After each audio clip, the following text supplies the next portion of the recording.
Hello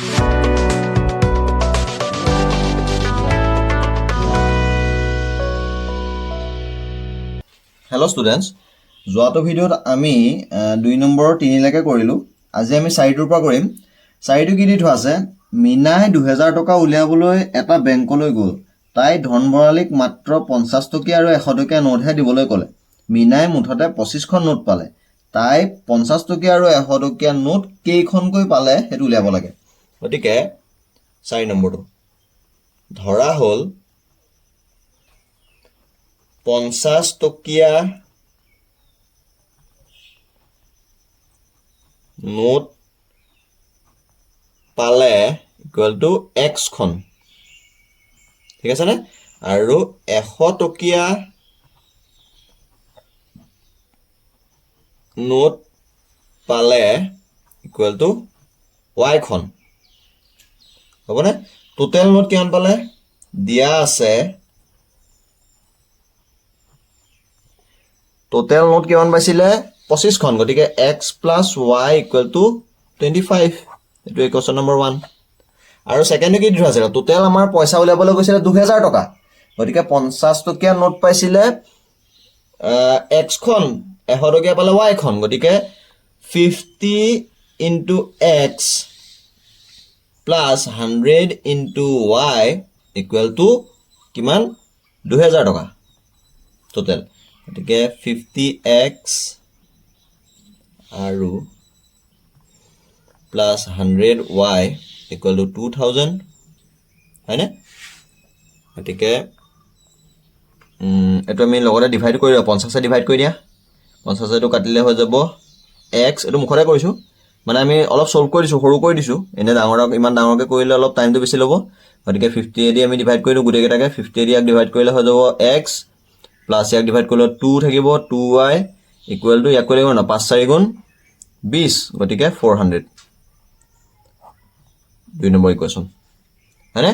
গতিকে এতিয়া solve কৰি দিওঁ। এতিয়া 2 minus 1 implies x plus 2y minus x plus y equal to 400 minus 25. গতিকে x plus 2y minus x minus y equal to কিমান হ'ব? 375, হয়নে? গতিকে x গুচি গ'ল, 2y minus y হৈ গ'লে y ইকুৱেল টু 1 মিনিট 50 দি হৰণ কৰিছোঁ নহয়। 50 দি 200 4খন হয় ন, 40 হ'ব। গতিকে এইটো 40 হ'ব।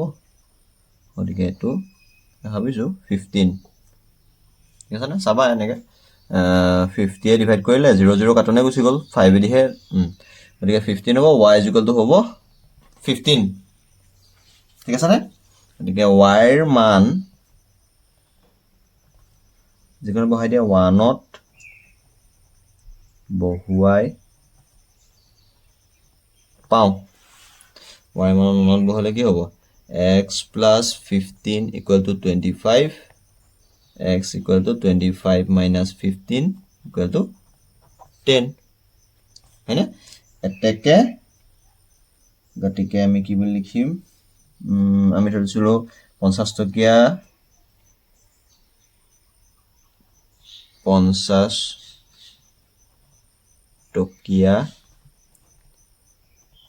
নোট আছিল 10খন, 100 টকীয়া নোট আছিল 15খন, হয়নে? 50 টকীয়া 10খন আছিলে মানে 500 টকা, আৰু 100 টকীয়া 15খন আছিলে মানে 1500 টকা। 500 মিলালে 2000 টকা। কৰিবানে? কৰিব পাৰিবানে? কৰিব পাৰিবা? বুজি পাইছা নহয়? ঠিক আছে। ইয়াৰ পিছৰটো আমাক কি দি থোৱা আছে? 5 নম্বৰটো চোৱা। 5 নম্বৰটো আছে, কিতাপ ধাৰলৈ দিয়া এটা লাইব্ৰেৰীত প্ৰথম 3 দিনৰ কাৰণে এটা নিৰ্দিষ্ট মাচুল আৰু পিছৰ প্ৰতিটো দিনৰ কাৰণে এটা উপৰঞ্চি মাচুল লয়। ৰীতাই এখন কিতাপ 7 দিন ৰখাৰ বাবে মাচুল দিয়ে 27 টকা, আৰু শশীয়ে এই কিতাপখন 5 দিন ৰখাৰ বাবে মাচুল দিয়ে 21 টকা। নিৰ্দিষ্ট মাচুল আৰু প্ৰতিদিনে দিবলগীয়া ওপৰঞ্চি মাচুলৰ নিৰিখ কিমান উলিওৱা এনেকুৱা এটা কুৱেশ্যন আগতেও পাইছিলা 3.22 আছিলে প্ৰতিস্থাপন পদ্ধতিৰে কৰিব দিছিলে একেই ধৰণৰ কুৱেশ্যনেই হয় গতিকে আমাক নিৰ্দিষ্ট মাচুল আৰু ওপৰঞ্চি মাচুল সেইটো আমি ধৰি ল'ব লাগিব ঠিক আছে নে গতিকে প্ৰথম 3 দিনৰ নিৰ্দিষ্ট মাচুল ধৰা হ'ল প্ৰথম 3 দিনৰ নিৰ্দিষ্ট মাচুল ইকুৱেল টু x টকা ঠিক আছে নে পিছৰ প্ৰতিদিনৰ মাচুল ইকুৱেল টু y টকা ঠিক আছে নে গতিকে প্ৰথমতে কৈছিলে যে কিমান দিনৰ বাবে নিছিলে 7 দিনৰ বাবে 7 দিনৰ বাবে নিছিলে 21 টকা 7 দিনৰ বাবে নি পেলাই 27 টকা আৰু 5 দিনৰ বাবে 21 টকা দিয়া আছে প্ৰথম 3 দিনৰ বাবে x প্লাস পিছৰ প্ৰতিদিনৰ বাবে টোটাল 7 দিন বুলি কৈছে নহয় গতিকে 3 দিনৰ কাৰণে x হৈ গ'ল বাকি কেইদিন বাকি থাকিলে 4 দিন গতিকে 4 ইনটু প্ৰতিদিনৰ y টকাকে হলে 4y ইকুৱেল টু কিমান বুলি কৈছে 27 বুজি পাইছা নে ইকুৱেশ্যনটো কেনেকৈ বনালো যে প্ৰথম 3 দিনৰ কাৰণে x টকা হয় না গতিকে x লিখিলো টোটাল আমাৰ লিখিলে 7 দিনৰ কাৰণে গতিকে পিছত কিমান দিন থাকিলা 4 দিন 4 দিনৰ কাৰণে প্ৰতিদিনে y টকাকে গতিকে 4y ইকুৱেল টু 27 এটো ইকুৱেশ্যন 1 আৰু সেকেন্ডটো কিমান আছিল x টোটাল আছিল 5 দিন গতিকে ইয়াতটো 3 দিন গলে প্লাস 2y ইকুৱেল টু 21 এইটো মানে হৈছে 5 দিন এটো মানে হৈছে 7 দিন বুজি পালা নে এটা আমি সলভ কৰি দিও 1 - 2 কৰি দিও 1 - 2 কৰিলে কিমান হ'ব x + 4y - x - 2y equal to 27 - 21 x গুচি গ'ল 2y equal to 6 হ'ল y equal to 6/2 is equal to 3 y মানটো 3 ওলালে হয়নে গতিকে y মান বহাই দিয়া 2ত বহুৱাই পাও x plus 2 into 3 equal to 21 গতিকে x plus 6 is equal to 21 x equal to 21 minus 6 equal to 15 গতিকে নিৰ্দিষ্ট মাচুল কিমান হ'ব এতেকে নিৰ্দিষ্ট মাচুল 15 টকা আৰু পিছৰ এটা মানে 3 দিনৰ দেই 3 দিনৰ নিৰ্দিষ্ট মাচুল পিছৰ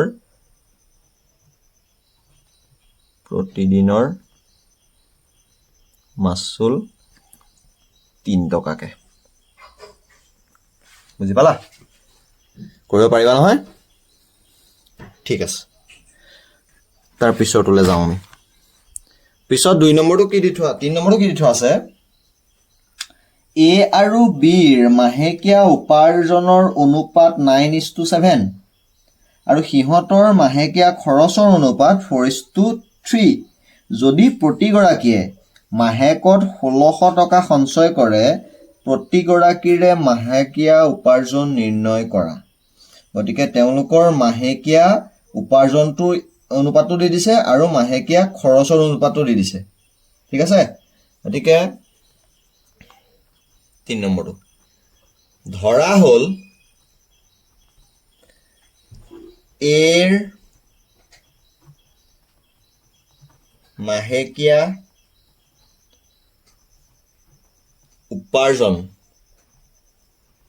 উপাৰ্জনৰ অনুপাতটো কি দিছিলে 9:7 গতিকে উপাৰ্জনটো ধৰিছো 9x বিৰ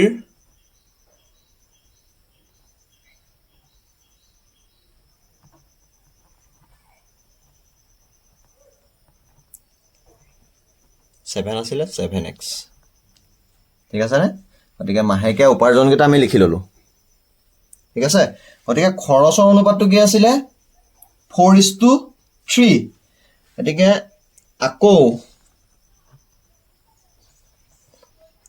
এৰ খৰচ 4:3 আছিলে গতিকে 4x ৰবা x টো আমি ধৰিলো গতিকে 4y আৰু bৰ খৰচ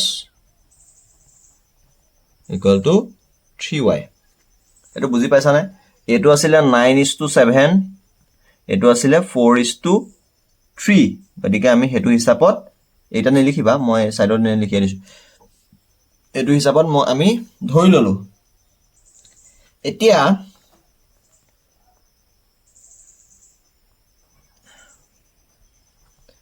প্ৰতি মাহে তেওঁলোকে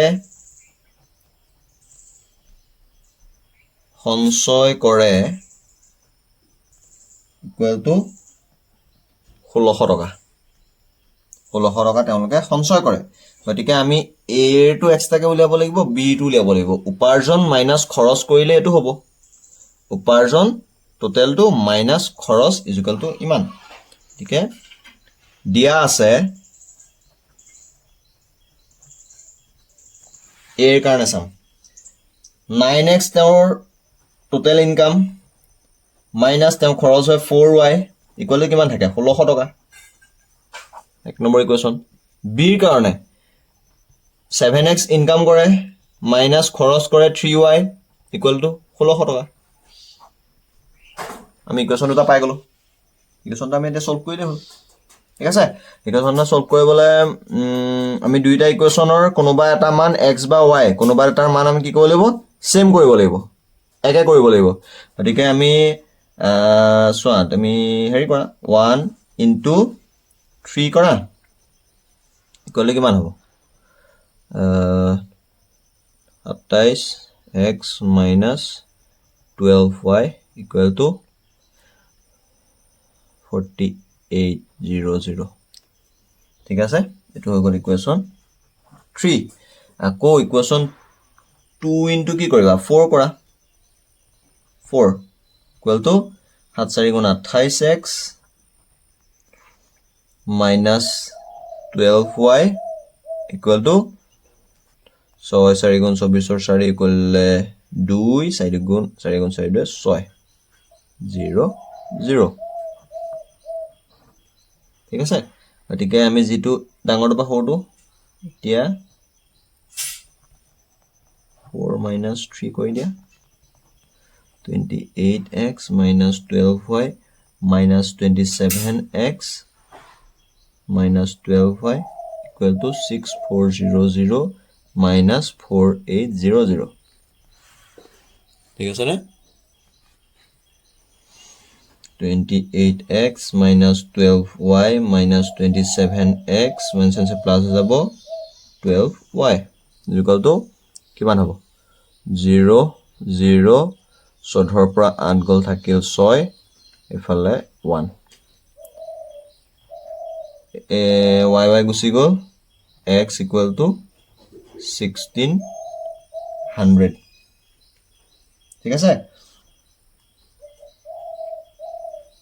ঠিক আছে না 1600 হল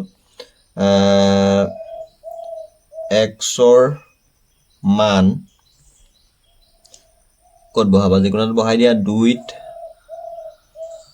বহুৱাই পাও 2 ত বহালে কি হ'ব 7 into 1600 minus 3y equal to 1600 গতিকে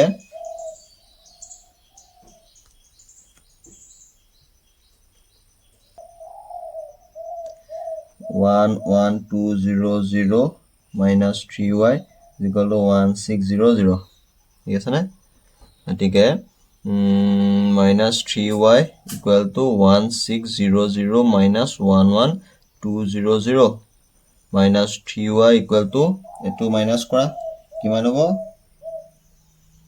9600 minus y equal to minus 9600 divided by 3 গতিকে -3 গতিকে মাইনাছ মাইনাছ গুচি গ'ল 3 3 গুণ 9 ঠিক আছে নে 3 2 গুণ 6 0 0 3 2 0 0 এটা কথা কোৱেশ্যনত কি কৈছিলে আমাক কোৱেশ্যনত কৈছিলে যে প্ৰতিগৰাকীৰে মাহেকীয়া উপাৰ্জন নিৰ্ণয় কৰা সো মাহেকীয়া উপাৰ্জনত আমাৰ কি আছে অকল 100 মানহে আছে দুইটাৰে মাহেকীয়া উপাৰ্জনত 100 মান আছে গতিকে আমি y মানটো নুলিয়ালেও হ'ব এই y মানটো উলিয়াব নালাগে 100 মানটো উলালে আমি মাহেকীয়া উপাৰ্জনটো উলিয়াই দিব পাৰিম ঠিক আছে নে যদি আমাক মাহেকীয়া তেওঁলোকৰ খৰচো উলিয়াবলৈ কয় তেতিয়া আমি y মানটো উলিয়াই পেলাই মাল্টিপ্লাই কৰিব লাগিব গতিকে এই পাৰ্টটো কৰিব নালাগে ইয়াৰ পিছতে পিছৰখিনি কৰি দিলে হ'ব যিখিনি এটা কৰিম এইকণ আমি মই 100 মানটো y মানটো উলিয়াইছিলো তেওঁলোকৰ খৰচ উলিয়াব লাগে বুলিহে উলিয়াইছিলো ইয়াত অকল আমাৰ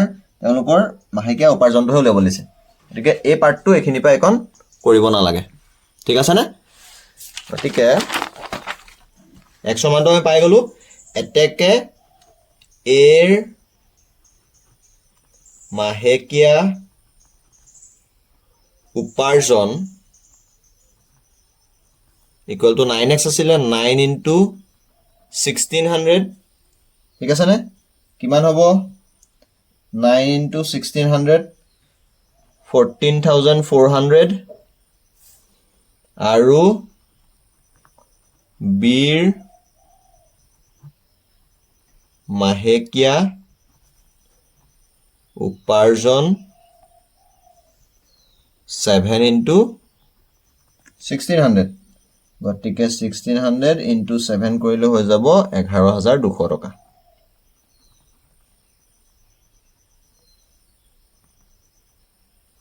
এটাই হ'ব ঠিক আছে নে বুজি পাইছা গতিকে আমাক মাহেকীয়া উপাৰ্জনটো উলাব দিছে আৰু মাহেকীয়া উপাৰ্জনটো আমি x বুলিহে হেতক ধৰি পেলা কৰিছিলো খৰচটো আমি y ধৰি কৰিছিলো আমি y ধৰি কিয় কাৰণে কৰিছিলো আমি ইকুৱেশ্যনটো বনাবৰ কাৰণে ইকুৱেশ্যনটা বনাই পেলাই আমি x মানটো উলিয়াবৰ কাৰণে কৰিছিলো যদি তেওঁলোকৰ মাহেকীয়া উপাৰ্জন আৰু তেওঁলোকৰ মাহেকীয়া খৰচটো উলিওৱা তেতিয়াহে আমি এই y খিনিও কৰিব লাগিব y মানটো উলিয়াই পেলাই y বহাই পেলাই সলভ কৰিব লাগিব যদি আমাক কয় যে অকল মাহেকীয়া উপাৰ্জন উলিয়াও তেতিয়াহলে সেই y উলিয়াকন কৰিব নালাগে অকল আমি এই x মানটো উলিয়াই পেলাই x মান যেহেতু আমি 9x আৰু 7x বুলি ধৰিছিলো উপাৰ্জন কেটা গতিকে তাত মানটো বহাইলে আমি তেওঁলোকৰ উপাৰ্জনটো পাই যাম ঠিক আছে নে কৰিব পাৰিবা ইয়ালৈকে গতিকে আজিলে হ'ব ইয়ালৈকে ইয়াৰ পিছৰ ভিডিঅত আৰু আমি 4 ৰ পৰা কৰি যাম ঠিক আছে হ'ব